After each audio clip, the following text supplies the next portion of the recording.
ನಾಪಕ್ಲು ಸಮೀಪದ ಹೊದ್ದೂರು ಗ್ರಾಮದ ಶ್ರೀ ಭಗವತಿ ದೇವಸ್ಥಾನ ನೂತನವಾಗಿ ನಿರ್ಮಾಣಗೊಂಡು ಇದೀಗ ಬಣ್ಣ ಬಣ್ಣದ ವಿದ್ಯುತ್ ದೀಪಗಳ ಅಲಂಕಾರದೊಂದಿಗೆ ಕಂಗೊಳಿಸ್ತಾ ಇದೆ. ಬ್ರಹ್ಮ ಕಲಶೋತ್ಸವದ ಅಂಗವಾಗಿ ಭಾನುವಾರ ನಾಗಪ್ರತಿಷ್ಠೆ ಜರುಗಿತು.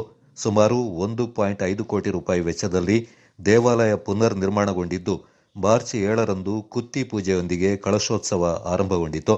ಮಾರ್ಚ್ 8ರಂದು ತಂತ್ರಿಯವರು ಆಗಮಿಸಿ ವಾಸ್ತು ಕಳಶ ಪೂಜೆ, ವಾಸ್ತು ಬಲಿ ನೆರವೇರಿಸಿದ್ರು.